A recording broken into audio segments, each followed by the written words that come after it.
Assalamualaikum warahmatullahi wabarakatuh. Perkenalkan, nama saya Loica Ayuni dengan NIM 220111119 dari kelas reguler C 2020 Program Studi Pendidikan Bahasa dan Sastra Indonesia. Di sini saya akan mempresentasikan contoh laporan penelitian tindakan kelas yang telah saya unduh, yang berjudul Peningkatan Keterampilan Menulis Puisi dengan menggunakan metode parallel writing melalui teknik pengimajian benda abstrak pada peserta didik kelas 10 SMA PGRI Kaliwungu Kudus. Di sini nama penulisnya yaitu Triliana Ariyanti. Yang pertama, di sini saya akan menyampaikan apa yang dilakukan peneliti sampai yang merumuskan penelitian tindakan kelas, yaitu peneliti melakukan observasi ke sekolah, mencari permasalahan apa saja yang muncul dalam pembelajaran yang ada di sekolah tersebut. Lalu, masalah yang ditemukan peneliti yaitu keterampilan menulis puisi peserta didik kelas 10 SMA PGRI Kaliwungu Kudus masih rendah, dan ada 3 faktor yang berpengaruh. Yang pertama dari faktor pembelajaran yang digunakan oleh guru, faktor peserta didik, dan faktor sarana dan prasarana. Setelah mendapatkan permasalahan tersebut, peneliti merumuskan masalah yang akan dibahas dalam penelitian ini adalah yang pertama, bagaimana kualitas proses pembelajaran menulis puisi menggunakan metode parallel writing melalui teknik pengimajian benda abstrak pada peserta didik kelas 10 SMA PGRI Kaliwungu Kudus. Lalu yang kedua, bagaimanakah peningkatan keterampilan menulis puisi bagi peserta didik kelas 10 SMA PGRI Kaliwungu Kudus setelah mengikuti pembelajaran menulis puisi dengan menggunakan metode parallel writing melalui teknik pengimajian benda abstrak. Lalu yang ketiga, bagaimanakah perubahan perilaku belajar peserta didik kelas 10 SMA PGRI Kaliwungu Kudus setelah mengikuti pembelajaran menulis puisi dengan menggunakan metode parallel writing melalui teknik pengimajian benda abstrak.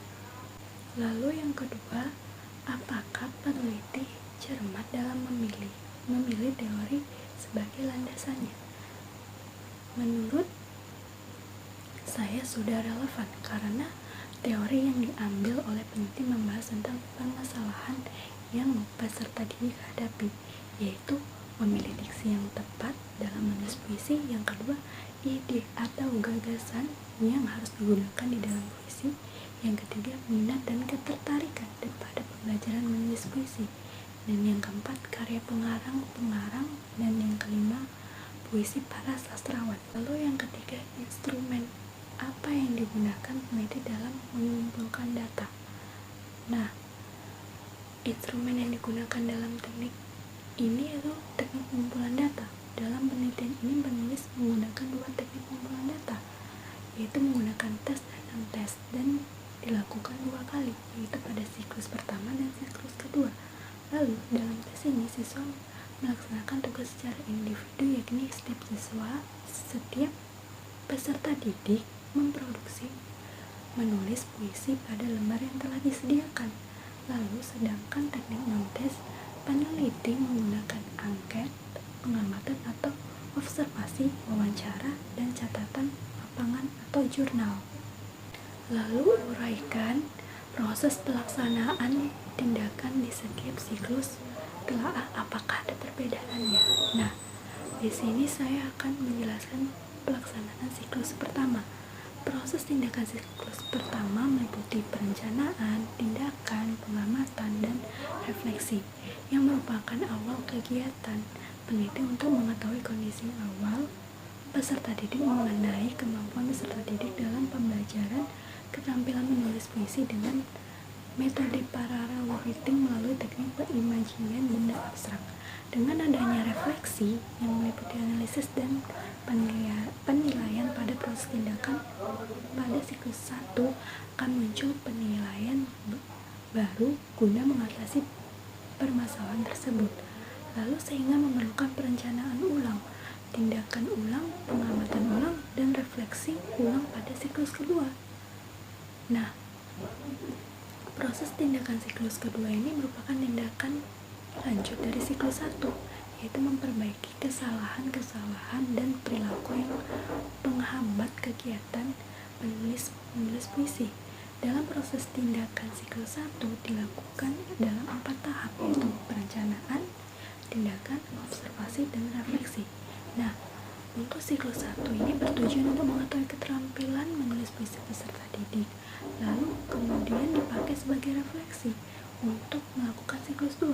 Nah, untuk siklus 2 ini tujuannya mengetahui keterampilan menulis puisi dengan menggunakan metode parallel writing melalui teknik pengimajian benda abstrak setelah dilakukan perbaikan terhadap proses pembelajaran didasarkan pada refleksi siklus 1.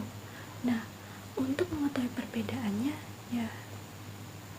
yaitu dengan peningkatan kemampuan menulis puisi terlihat dari hasil tes keterampilan menulis puisi antara siklus 1 dan siklus 2. Nah, untuk pada siklus 1 yaitu diperoleh hasil rata-rata kelas sebesar 66,25. Dalam kategori kurang, setelah dilakukan tindakan pada siklus kedua, diperoleh rata-rata kelas sebesar 85,25. Dalam kategori baik ini mengalami peningkatan sebesar 19 atau 12,54%. Baik, itu saja bisa saya jelaskan.